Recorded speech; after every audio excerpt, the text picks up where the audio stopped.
앞으로 나아가는 비밀은 시작하는 것이다. 사람들은 스스로를 합리적인 존재라고 믿으며 살아갑니다. 자신의 선택에는 언제나 이유가 있다고 말하고 그 이유가 충분히 논리적이라고 확신합니다. 하지만 조금만 가까이 들여다보면 그 확신의 근거는 생각보다 허약합니다. 마크 트웨인이 바라본 인간은 사고하는 존재라기보다 스스로를 설득하는 존재에 더 가깝습니다. 인간은 옳아서 선택하는 것이 아니라 선택한 뒤에 그것이 옳았다고 설명합니다. 다수의 의견은 언제나 안전해 보입니다. 혼자 틀릴 가능성보다 함께 틀릴 가능성이 덜 두렵기 때문입니다. 그래서 사람들은 진실이 어디에 있는지를 묻기보다 사람들이 어디에 모여 있는지를 먼저 살핍니다. 트웨이는 이 장면을 비난하지 않습니다. 그는 인간이 겁이 많다는 사실을 너무 잘 알고 있었기 때문입니다. 인간은 진실을 싫어하지 않습니다. 다만 진실이 가져올 불편을 감당하는 것을 두려워할 뿐입니다. 사회는 늘 옳은 얼굴을 하고 있습니다. 규칙과 관습, 상식이라는 이름으로 포장된 질서는 사람들에게 안정감을 줍니다. 그 안에 속해 있는 한 굳이 생각하지 않아도 되기 때문입니다. 마크 트웨인의 시선은 이 안정감의 이면을 향합니다. 생각하지 않아도 되는 상태는 편리하지만 동시에 가장 위험한 상태이기도 합니다. 판단을 멈춘 순간 인간은 쉽게 움직여지는 존재가 됩니다. 그는 권위에 순응하는 인간을 경멸하지 않았습니다. 대신 그 순응이 얼마나 자연스럽게 이루어지는지를 보여주려 했습니다. 대부분의 사람들은 명령을 받지 않아도 스스로 복종합니다. 이유를 찾지 않아도 된다는 사실이 주는 안도감은 생각보다 강력합니다. 옳고 그름을 판단하지 않아도 되는 사회는 많은 이들에게 휴식처럼 느껴집니다. 마크 트웨인의 풍자는 언제나 웃음을 동반합니다. 그는 손가락질하지 않습니다. 대신 거울을 내밉니다. 웃으며 고개를 끄덕이다가 어느 순간 그 웃음이 자신을 향하고 있다는 사실을 깨닫게 만듭니다. 인간은 비판받을 때보다 스스로를 발견했을 때 더 크게 흔들립니다. 사람들은 종종 이렇게 말합니다. 다들 그렇게 하잖아. 이 문장은 책임을 분산시키는 가장 완벽한 문장입니다. 개인의 판단은 사라지고 집단의 결정만 남습니다. 트웨이는 이 문장을 가장 위험한 언어 중 하나로 보았습니다. 생각하지 않아도 되는 합리화는 인간을 가장 빠르게 무감각하게 만듭니다. 그가 바라본 인간 사회는 악으로 가득 찬 곳이 아닙니다. 오히려 너무 평범해서 문제입니다. 평범한 사람들이 평범한 이유로 평범한 선택을 반복할 때 사회는 쉽게 잘못된 방향으로 흘러갑니다. 그 과정에서 누구도 스스로를 악하다고 여기지 않습니다. 모두가 어쩔 수 없었다고 말할 뿐입니다. 마크 트웨이는 이 첫 지점에서 질문을 던집니다. 나는 정말로 생각해서 선택했는가? 아니면 선택한 뒤에 생각했다고 믿고 있는가? 이 질문은 공격이 아니라 초대입니다. 인간을 바꾸려 하지 않고 인간이 스스로를 의심하게 만드는 질문입니다. 사람들은 나이가 들수록 현명해진다고 말합니다. 경험이 쌓이면 판단이 빨라지고 실수가 줄어든다고 믿습니다. 하지만 마크 트웨인의 시선은 이 믿음을 조용히 의심합니다. 그는 어른이 된다는 것이 반드시 더 깊이 생각하는 상태를 의미하지는 않는다고 보았습니다. 오히려 많은 경우 어른이 된다는 것은 질문을 덜하게 되는 과정에 가깝습니다. 어린 시절의 인간은 끊임없이 묻습니다. 왜 그래야 하는지, 꼭 그렇게 해야만 하는지, 다른 방법은 없는지. 이 질문들은 세상을 이해하기 위한 자연스러운 시도입니다. 그러나 시간이 흐르면서 질문은 점점 불편한 것이 됩니다. 질문은 흐름을 멈추게 하고 질서를 흔들기 때문입니다. 그래서 사회는 질문하는 아이보다 순응하는 어른을 더 빨리 칭찬합니다. 트웨이는 바로 이 지점에서 문명의 아이러니를 봅니다. 우리는 교육을 통해 사고력을 키운다고 말하지만 실제로는 사고를 멈추는 법을 더 많이 가르칩니다. 규칙을 외우고 정답을 맞히고 정해진 길을 벗어나지 않는 법을 배우는 동안 왜라는 질문은 점점 사라집니다. 어른의 세계에는 이런 문장이 자주 등장합니다. 원래 다 그런 거야. 이 말은 설명처럼 보이지만 사실은 설명의 포기입니다. 이유를 말하지 않아도 되는 순간 질문은 무례가 됩니다. 트웨이는 이 문장을 가장 편리한 사고 중단 장치로 보았습니다. 생각하지 않아도 된다는 안도감은 깊이 생각해야 할 필요성을 지워버립니다. 사람들은 종종 경험을 권위로 바꿉니다. 오래 살아왔다는 사실이 곧 옳음을 증명해주는 것처럼 말합니다. 그러나 경험은 판단을 날카롭게 만들기도 하지만 동시에 편견을 단단하게 굳히기도 합니다. 트웨이는 경험이 많아질수록 세상을 더 잘 이해한다고 단정하지 않았습니다. 오히려 이미 알고 있다고 믿는 순간 이해는 멈춘다고 보았습니다. 사회는 빠르게 돌아갑니다. 생각하는 사람보다 즉시 반응하는 사람이 더 유능해 보입니다. 망설임은 우유부단으로, 질문은 시간 낭비로 취급됩니다. 이런 환경 속에서 사람들은 점점 확신에 찬 얼굴을 연습합니다. 실제로 확신해서가 아니라 확신한 것처럼 보이는 것이 안전하기 때문입니다. 트웨이는 이런 태도를 비웃지 않습니다. 그는 인간이 얼마나 불안한 존재인지 잘 알고 있었습니다. 불안은 질문을 낳지만 동시에 질문을 억누르기도 합니다. 틀릴 수 있다는 가능성은 생각보다 견디기 어렵습니다. 그래서 많은 사람들은 스스로 생각하기보다 이미 검증된 생각을 빌려옵니다. 그러나 빌려온 생각은 책임도 함께 빌려옵니다. 누군가의 판단을 따르는 순간 자신의 선택에 대한 무게는 줄어듭니다. 잘못되더라도 내 생각이 아니었다고 말할 수 있기 때문입니다. 트웨이는 이 책임의 이동이 인간을 점점 가볍게 만든다고 보았습니다. 가벼워진 판단은 쉽게 바뀌고 쉽게 반복됩니다. 그는 어른이 된다는 것을 포기라고 정의하지 않았습니다. 대신 경고했습니다. 질문을 멈춘 순간 인간은 더 이상 성장하지 않는다고. 나이는 쌓일 수 있지만 사고는 멈출 수 있습니다. 그 차이를 인식하지 못할 때 사회는 겉으로는 성숙해 보이지만 속으로는 정체됩니다. 둘째 단의 끝에서 트웨이는 조용히 묻습니다. 지금의 나는 정말로 이해해서 아는가? 아니면 오래전에 배운 답을 반복하고 있는가? 사람들은 도덕을 절대적인 기준처럼 말합니다. 선과 악은 분명하고 옳고 그름은 명확하다고 믿습니다. 그러나 마크 트웨이는 도덕이 언제나 그렇게 순수하게 작동하지 않는다는 사실을 오래 관찰했습니다. 도덕은 인간을 보호하기도 하지만 동시에 인간을 통제하는 가장 정교한 도구가 되기도 합니다. 도덕은 대부분 좋은 의도로 만들어집니다. 질서를 유지하고 서로를 해치지 않게 하기 위해 존재합니다. 문제는 시간이 흐르면서 그 목적이 흐려진다는 데 있습니다. 규칙은 남아있지만 왜 그 규칙이 생겼는지는 잊힙니다. 남은 것은 지켜야 한다는 명령과 어길 경우의 불안뿐입니다. 트웨이는 도덕을 비판한 것이 아니라 도덕을 사용하는 방식을 비판했습니다. 누군가는 도덕을 기준으로 삼고 누군가는 그것을 무기로 삼습니다. 같은 말이 상황에 따라 전혀 다른 의미로 쓰이는 순간 도덕은 더 이상 공동의 약속이 아니라 힘의 언어가 됩니다. 사람들은 종종 도덕적인 판단을 내릴 때 자신의 위치를 의식하지 않습니다. 자신에게 유리한 규칙은 정의가 되고 불리한 규칙은 과도한 간섭이 됩니다. 트웨이는 인간이 얼마나 자연스럽게 자신에게 유리한 쪽으로 도덕을 해석하는지를 지켜봤습니다. 이 과정은 대부분 무의식적으로 이루어집니다. 사회는 도덕적인 사람을 좋아합니다. 정확히 말하면 도덕적으로 보이는 사람을 좋아합니다. 말과 행동이 규칙에 맞아떨어질수록 그는 신뢰할 만한 사람으로 평가됩니다. 하지만 트웨이는 묻습니다. 그 규칙이 누구를 위해 만들어졌는지, 그리고 누구에게 더 가혹한지를 우리는 충분히 생각하고 있는가? 도덕은 자주 침묵을 요구합니다.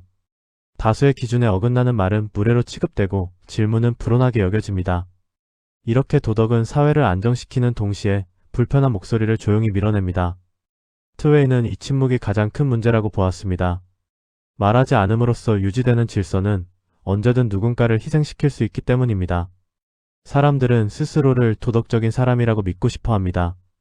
그 믿음은 정체성이 됩니다. 그래서 자신의 판단이 틀릴 수 있다는 가능성은 쉽게 받아들이지 않습니다. 도덕적 확신은 의심을 배제하고 의심이 사라진 자리에 톡단이 들어섭니다. 트웨이는 바로 이 지점을 경계했습니다. 그는 도덕을 버리자고 말하지 않았습니다.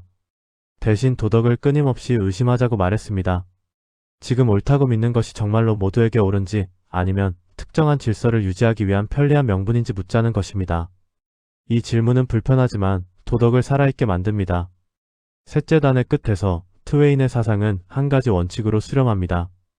도덕이 질문을 거부하는 순간 그것은 더 이상 도덕이 아니라 규율이 됩니다. 사람들은 거짓말을 싫어한다고 말합니다. 정직은 미덕이고 진실은 언제나 옳다고 배워왔습니다. 그러나 마크 트웨이는 인간이 가장 불편해하는 것은 거짓이 아니라 진실이라는 점을 잘 알고 있었습니다. 특히 그 진실이 스스로의 모습을 드러낼 때 인간은 본능적으로 외면하려 합니다. 거짓은 종종 편안한 얼굴을 하고 나타납니다. 당장 불편하지 않고 관계를 깨뜨리지 않으며 질서를 유지해줍니다. 반면 진실은 질문을 던지고 설명을 요구하며 때로는 선택을 강요합니다. 트웨이는 사람들이 거짓을 선택하는 이유가 악해서가 아니라 편하기 때문이라고 보았습니다. 사회는 많은 거짓 위에 세워져 있습니다. 여기서 말하는 거짓은 노골적인 속임수가 아니라 모두가 암묵적으로 동의한 침묵에 가깝습니다. 불편한 사실을 굳이 말하지 않는 것, 모른 척 지나가는 것, 문제를 농담으로 덮어두는 것. 이런 작은 선택들이 모여 사회는 조용히 유지됩니다. 트웨이는 이 지점을 유머로 찔렀습니다. 그는 진실을 정면으로 들이밀지 않습니다. 대신 웃음속에 숨깁니다. 사람들은 웃으면서 고개를 끄덕이다가 어느 순간 그 웃음이 자신을 향하고 있다는 사실을 깨닫습니다.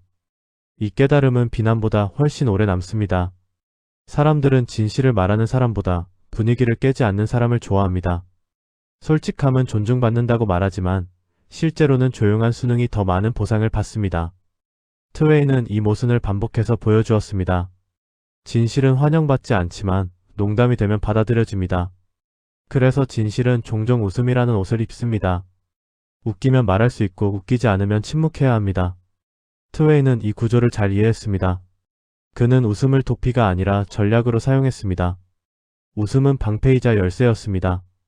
닫힌 마음을 열 수 있는 유일한 방법이었기 때문입니다. 인간은 스스로를 정직한 존재로 생각하고 싶어 합니다. 그러나 동시에 불편한 진실 앞에서는 눈을 돌립니다. 이 이중성은 인간을 위선적으로 만들기보다는 연약하게 만듭니다. 트웨이는 인간을 공격하지 않습니다. 그는 인간의 약함을 정확히 알고 있었기 때문입니다. 넷째 단에서 그는 말합니다. 진실을 말하는 용기는 크지 않아도 된다고. 다만 진실을 농담으로라도 꺼낼 수 있는 사회가 필요하다고. 완벽한 정직보다 조금의 솔직함이 세상을 더 오래 버티게 만든다고. 이 단의 끝에서 남는 질문은 이것입니다. 나는 진실을 숨기기 위해 웃고 있는가? 아니면 웃음을 통해 진실에 다가가고 있는가? 자유는 언제나 아름다운 말로 불립니다. 누구나 자유를 원한다고 말하고 자유를 제한하는 것은 악처럼 여겨집니다.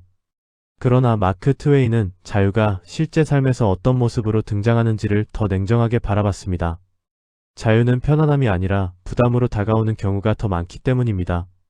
자유롭다는 것은 선택해야 한다는 뜻입니다. 선택에는 책임이 따릅니다. 책임은 변명할 여지를 줄이고 실패를 온전히 자신의 것으로 만듭니다. 그래서 사람들은 자유를 사랑한다고 말하면서도 동시에 누군가 대신 결정해 주기를 은근히 기대합니다. 트웨이는 이 모순을 인간의 가장 솔직한 욕망 중 하나로 보았습니다. 사회는 자유를 허용하는 듯 보이지만 실제로는 안전한 자유만을 권장합니다. 이미 검증된 선택, 이미 많은 사람이 가본 길, 실패해도 큰 책임을 묻지 않는 범위 안의 자유. 이런 자유는 위험하지 않습니다. 하지만 트웨이는 묻습니다. 위험이 제거된 자유가 과연 자유라고 부를 수 있는가? 사람들은 종종 규칙 안에 있을 때 더 안심합니다. 규칙은 행동의 범위를 정해주고 선택의 부담을 줄여줍니다. 규칙을 어겼을 때 생길 수 있는 불안보다 규칙 안에서 잃는 가능성은 잘 보이지 않습니다. 트웨이는 인간이 이 교환을 얼마나 자연스럽게 받아들이는지를 지켜봤습니다. 그는 수능을 비난하지 않았습니다. 대신 수능이 어떻게 미덕처럼 포장되는지를 보여주었습니다. 말을 잘 듣는 사람, 문제를 일으키지 않는 사람, 튀지 않는 사람. 이런 사람들은 사회에서 빠르게 신뢰를 얻습니다. 하지만 그 신뢰는 종종 사고를 멈춘 대가로 주어집니다. 자유는 실수를 포함합니다. 잘못된 선택, 부끄러운 실패, 되돌리고 싶은 판단. 트웨이는 이런 실패를 인간다움의 증거로 보았습니다. 완벽하게 관리된 삶보다 스스로 선택하고 책임지는 삶이 더 가치 있다고 믿었습니다. 실수하지 않는 삶은 안전할 수는 있지만 살아있다고 느끼기는 어렵습니다. 많은 사람들은 자유를 원하면서도 자유로운 사람을 불편해합니다.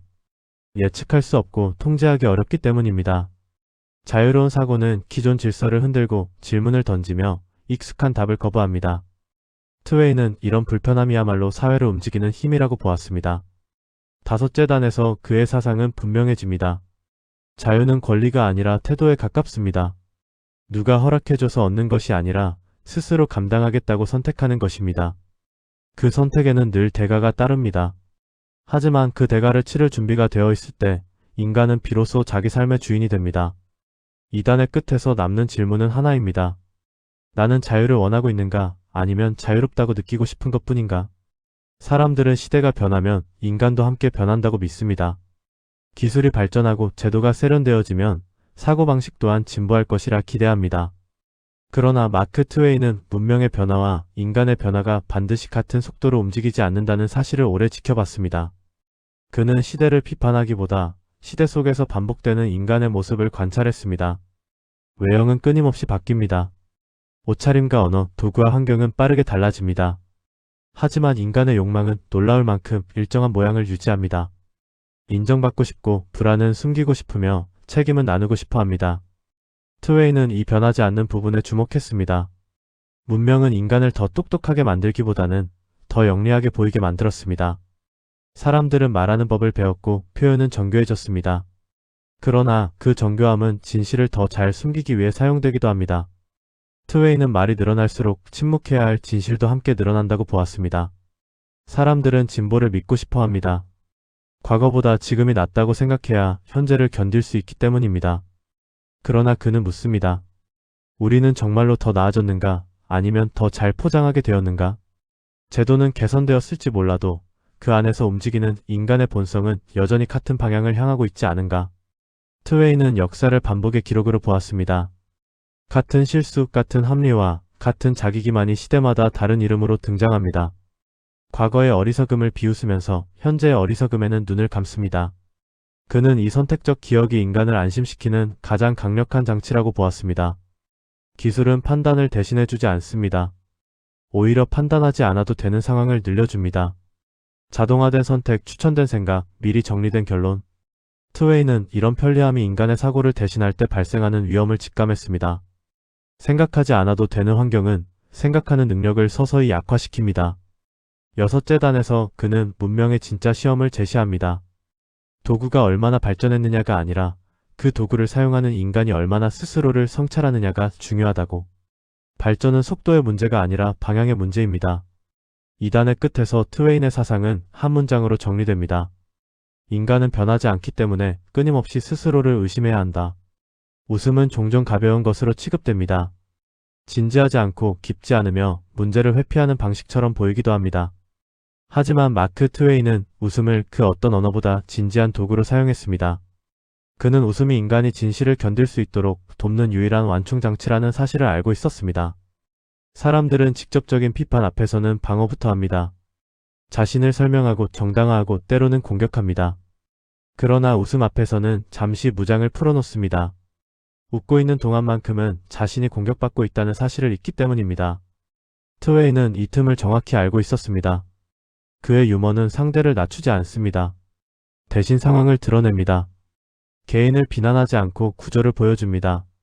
웃음이 터진 뒤에 남는 것은 수치심이 아니라 자각입니다. 저게 꼭 남 이야기만은 아니구나라는 인식이 조용히 스며듭니다. 트웨이는 웃음을 도망으로 사용하지 않았습니다. 오히려 정면 돌파의 방식으로 택했습니다. 분노는 사람을 갈라놓지만 웃음은 사람을 같은 자리에 앉힙니다. 같은 웃음을 나눈 순간 서로 다른 위치에 있던 사람들도 잠시 같은 시선을 갖게 됩니다.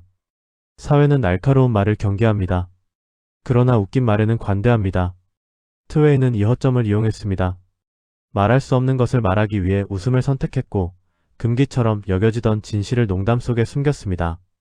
웃음은 검열을 피해가는 가장 오래된 언어입니다. 사람들은 종종 웃음을 가볍게 소비합니다. 재미있고 지나가면 잊혀지는 것으로 여깁니다. 하지만 트웨인의 웃음은 다릅니다. 웃음이 끝난 뒤에도 생각이 남습니다. 왜 웃었는지, 무엇이 웃겼는지를 곱씹게 만듭니다. 그 지점에서 웃음은 오락이 아니라 질문이 됩니다. 7재단에서 그는 말합니다. 웃음은 상대를 이기기 위한 무기가 아니라 함께 진실을 바라보기 위한 달이라고. 웃음을 잃은 사회는 진실을 말할 언어를 잃게 된다고. 그래서 그는 끝까지 웃음을 놓지 않았습니다. 2단의 끝에서 남는 질문은 이것입니다. 나는 웃고 지나치고 있는가? 아니면 웃음을 통해 무언가를 보고 있는가? 마크 트웨이는 인간을 고치려 하지 않았습니다. 세상을 바로잡겠다고 선언하지도 않았습니다. 그는 인간이 완벽해질 수 없다는 사실을 누구보다 잘 알고 있었습니다. 대신 그가 선택한 일은 인간이 스스로를 조금 더 의심하게 만드는 것이었습니다. 그 의심이야말로 변화의 출발점이라고 믿었기 때문입니다. 사람들은 확신 속에서 가장 편안함을 느낍니다. 나는 옳고 내 선택은 정당하며 내 생각은 충분히 검증되었다고 믿는 순간 마음은 안정됩니다. 그러나 그 안정은 동시에 사고의 종착역이 되기도 합니다. 트웨이는 확신이 얼마나 쉽게 톡단으로 변하는지를 반복해서 보여주었습니다. 그는 인간에게 도덕적 완성을 요구하지 않았습니다. 대신 솔직한 불완전을 인정하라고 말했습니다. 인간은 이기적이고 겁이 많으며 쉽게 자기 합리화를 합니다. 이 사실을 부정할수록 우리는 더 위선적인 선택을 하게 됩니다. 트웨이는 인간을 믿지 않았기 때문에 오히려 인간을 더 정확하게 이해할 수 있었습니다. 그의 사상은 언제나 질문으로 끝납니다. 답을 주기보다 생각을 멈추지 않게 만드는 질문, 무엇이 옳은지보다 왜 그것을 옳다고 믿게 되었는지를 묻게 합니다. 이 질문은 불편하지만 인간을 깨어있게 만듭니다. 마크 트웨인의 시선에서 사회는 거대한 극장과도 같습니다. 모두가 각자의 역할을 연기하며 살아갑니다. 문제는 그 역할에 너무 익숙해질 때입니다. 배역과 자아를 구분하지 못하는 순간 인간은 스스로를 잃기 시작합니다. 그는 이 위험을 웃음과 이야기로 경고했습니다. 8째 단에서 그는 마지막으로 이렇게 말하는 듯합니다. 인간은 바뀌지 않을지도 모른다. 하지만 스스로를 돌아볼 수는 있다. 그 가능성만으로도 세상은 완전히 절망적이지 않다고. 변화는 거창한 선언이 아니라 사소한 의심에서 시작된다고. 이단의 끝에는 결론이 없습니다. 대신 여운이 남습니다. 누군가를 설득하지 않아도 되고 즉시 행동하지 않아도 됩니다. 다만 한 가지는 분명합니다. 생각을 멈추지 않는 한 인간은 완전히 길들여지지 않는다는 사실입니다.